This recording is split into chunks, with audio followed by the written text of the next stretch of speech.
The next UFC champion at flyweight to challenge Alexandre Pantoja is right in front of you. Tatsuro Taira is unbelievable, exponentially improving every single fight. And this is an insanely young grappling prospect who's getting his hands together, who's putting some power behind his shots, and he's improving literally every facet of MMA in front of our eyes every single fight towards the top. We're going to go over this entire UFC Vegas 108 main card because the prelims were a little bit lackluster. We saw Rinya Nakamura have a good finish overall, some decent fights overall, but nothing crazy and nothing important to talk about. I want to go over some of the good things that happened on the main card, and then we're going to talk about Tatsuro Taira, his performance, and why he's a nightmare matchup for Alexandre Pantoja at flyweight, especially right now. Let's go through the card. We had a pretty decent overall main card, honestly. We started off with Kevin Verheels versus Danny Silva. Now, a lot of people thought Verheels was going to win by knockout. I myself thought Verheels was going to win by knockout after seeing the Danny Silva weight cut. He didn't look that great, but Danny Silva notoriously pretty durable, although hittable, still pretty durable overall, and he showcased it. I mean, there were some big shots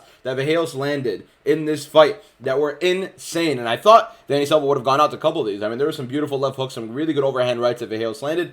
But then we go watch the rest of the fight. I mean, Danny Silva was taunting throughout the entire fight and yet not necessarily putting the volume behind it to help himself put together some points on the card. I don't understand what Danny Silva's game plan was. I feel like he was very excited to not get knocked out, and he was there to show Verheels, like, hey, look, I'm still here. Like, you said you were going to knock me out. Nothing happened. Well, now what? Now what are you going to do? What are you going to do about it? And then Verheels just kept hitting him the same way. I mean, at times Verheels kind of took like a deep breath, but then nothing really happened after that. He still kept throwing big shots. Silva didn't really capitalize on anything. Yes, Silva took him down a couple times, but it didn't really do anything or amount to anything with those takedowns.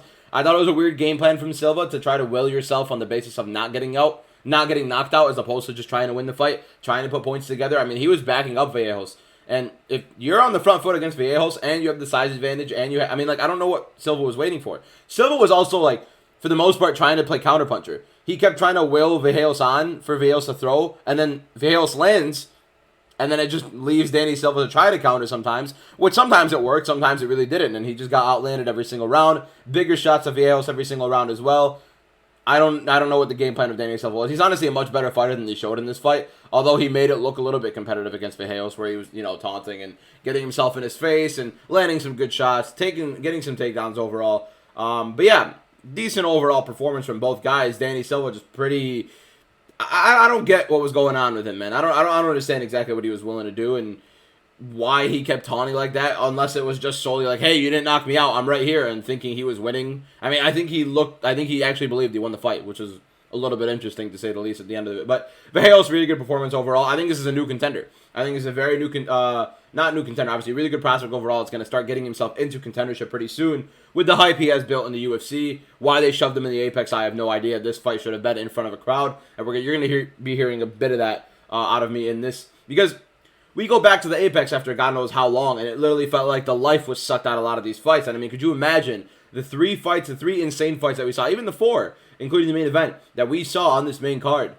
And if we just put these guys, I mean, even Neil Magny's fight in front of a crowd, it would have been crazy. Neil Magny versus Ezequiel Zaleski dos Santos. I mean, Zaleski was doing decent. He was doing decent round one, pretty clearly won round one in my opinion. Although, this is the style fight that he's had, and the long-range guy that likes to keep on the outside, will force the clinch at times, and will hurt you at range. Zaleski fought Randy Brown. He fought Chidi Njokuani. I believe he lost both of those fights, if I'm not wrong. I believe he lost both of those fights. I think he did lose to Randy Brown, if I'm not wrong, yes.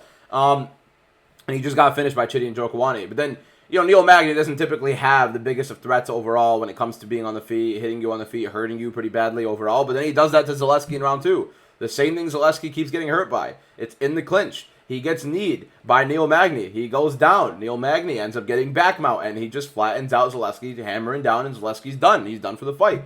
It was honestly a great performance from Neil Magny. He becomes, he still is, but he's extending his win streak but most wins in welterweight history for the UFC at now 23. George St. Pierre is second at 19.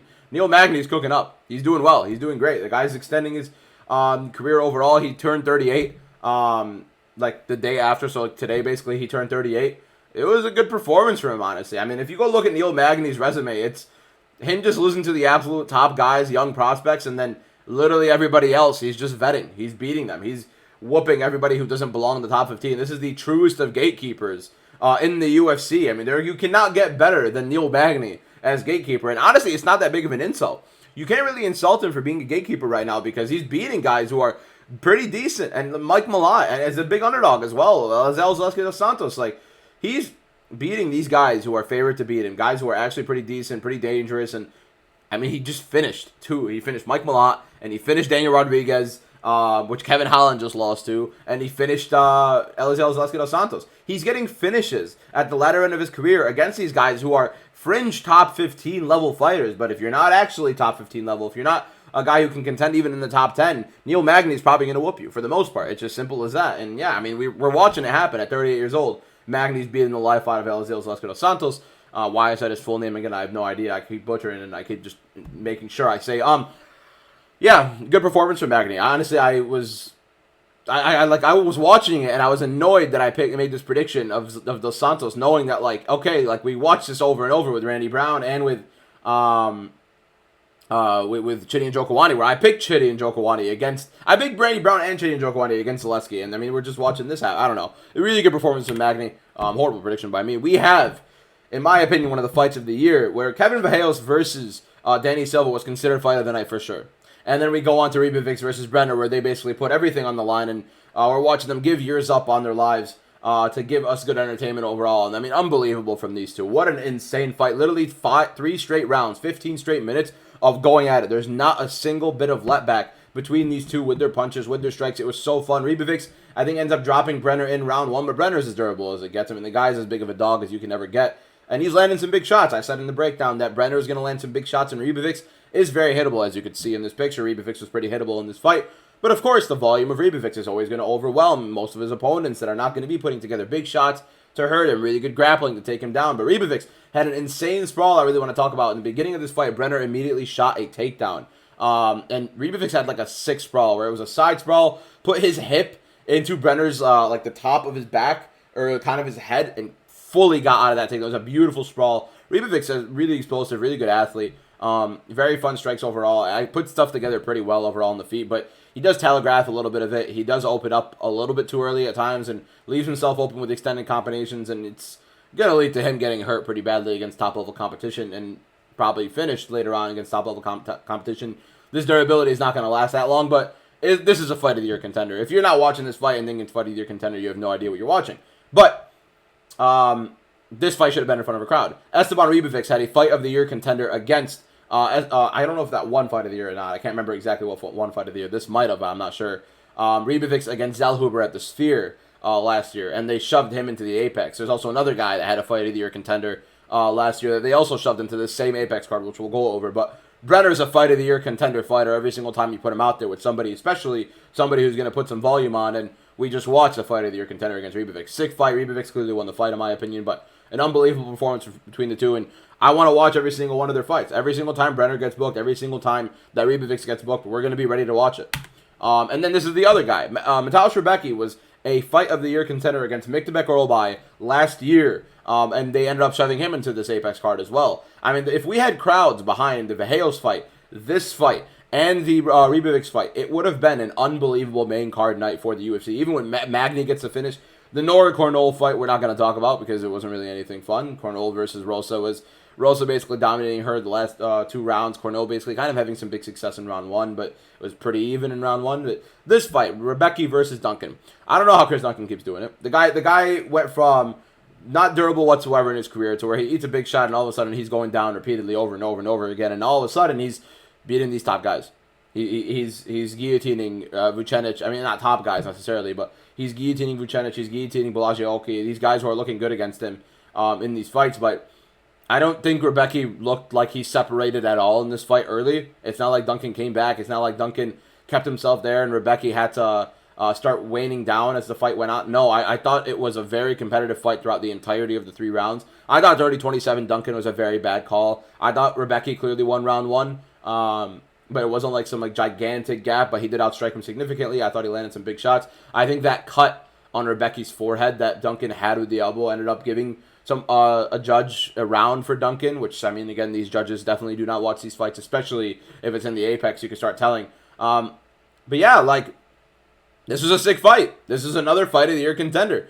I don't think this would win fight of the year. I think Ribovix versus Brenner is definitely better overall, but this is a sick fight. And Rebecki honestly found himself outside of range a little too much on Duncan, and Duncan did a really good job keeping his range. Even when he would be moving forward, he'd keep his distance to make sure that when Rebecki's entering, it was very difficult for him to land these big shots, set up that left hand with a jab or so, and Rebecki honestly looked a little telegraphed at times. I think Duncan was honestly landing much better shots. His timing was a lot better overall. I was honestly surprised of how much better Duncan looked than Rebecki overall technically in this fight and timing-wise in this fight, especially after watching Rebecki versus Orolbai. I mean, that was an insane fight, and I think Orolbai would smoke Chris Duncan, but make that fight.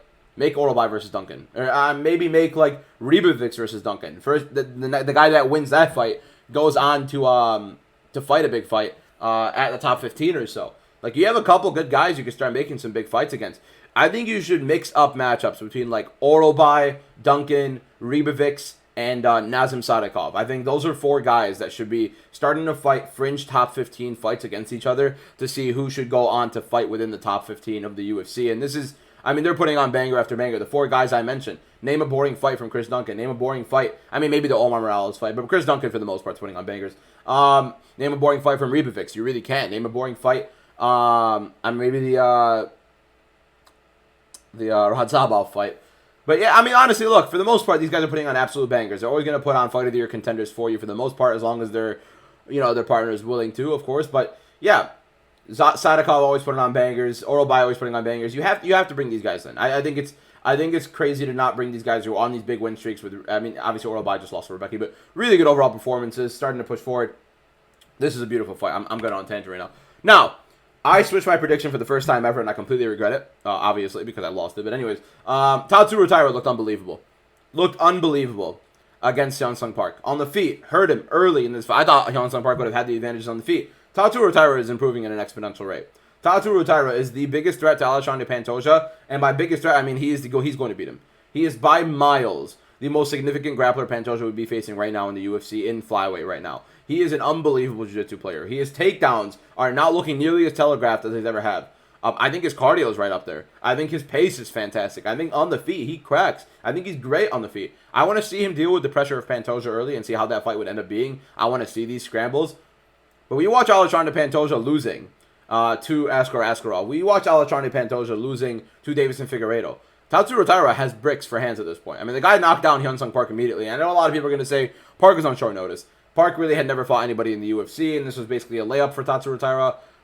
I think Park's legit. I think Park is very, very good. I think he's going to be a guy who can be fighting within the top 10 in the UFC. However, this could be a big shot to his ego. First loss in his UFC career. Maybe he starts looking a little bit worse for wear towards the rest of his career. But I think Taira looked unbelievably improved. I think he did not look like he looked against Brandon Royval. You could say Brandon Royval is much better level competition. Regardless, I think he looked better overall, improved exponentially in the grappling, improved exponentially in the striking. The setups of the strikes were not as telegraphed as they were throughout the rest of his career. And he's so young, of course, you're going to start seeing those improvements.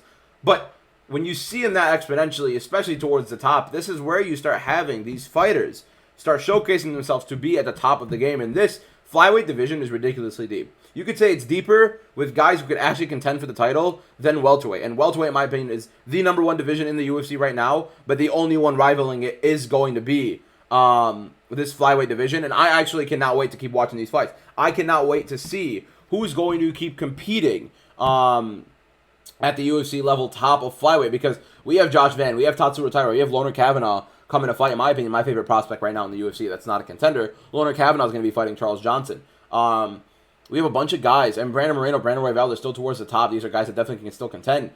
This flyweight division is ridiculous. Really high-level stuff, and obviously the lower weight classes are going to look a little quicker. A lot of them are going to be a lot more high-level because of how many more things they could do towards the top.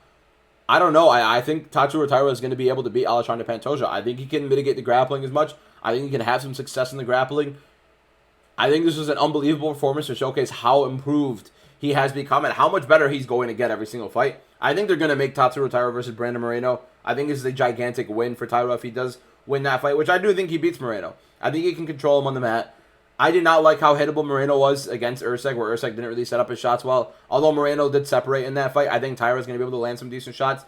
I think Taira's pace in that fight is going to make Moreno struggle on the mat. Moreno's a really good scrambler, so it's not going to be easy, but I think Taira's going to be able to mitigate a lot of those scrambles, scramble with him, ride along with that Moreno grappling. And, I mean, he was really close to beating Brandon Royval on top of that. Yeah, I think Tatsuro Taira is your next UFC champion. I think he's the next UFC flyweight champion. I think he's the guy to beat Alexandre Pantoja. Do I think Josh Van beats Pantoja? No. I think Josh Van's going to struggle a lot with the grappling of Pantoja. I think he's going to struggle a lot with the early takedowns. And I think Pantoja is going to do him relatively similar to what he did to Kai Kara France. But I think Van will have a little bit more success. The volume, of course. France is mainly dependent upon a giant overhand or so. But yeah, I think we're going to see a pretty sick fight between Van and Pantoja. We're going to have Tatsuro Taira probably fight Brandon Moreno. Maybe even on the same card. I mean, Moreno's been sitting out for a while. Taira didn't have any damage in this fight. I don't even know if Youngstown Park landed anything at all, if not anything substantial at the bare minimum. So, yeah, really sick fight. Honestly, pretty sick main card. Really, really good overall main card, apart from the Cornell versus Rosa fight, which is pretty good dominance in grappling. So if you appreciate that stuff, there's that. But subscribe, follow MMA_DBM on TikTok. I post every single day. I go live every single day as well. And help your boy grow on YouTube, help your boy grow on TikTok. And yeah, I don't want to do a full fight card recap on this card because, I mean, I didn't feel like anybody really cared that much. I know a lot of the UK people that follow me, people are in my Discord, were not even watching this card because, I mean, who would really stay up for this? And if you thought this card was bad, I'm begging you, go take a look at this next card. But yeah, I do think that we're going to have some fun fights after this. Appreciate you guys if you guys can subscribe and follow. I'm going on and around. I'm going on a tangent. I actually had no direction with what I was going to do with this outro. But appreciate you guys for watching. I will see you guys tomorrow in tomorrow's YouTube video. Appreciate you guys. Peace out.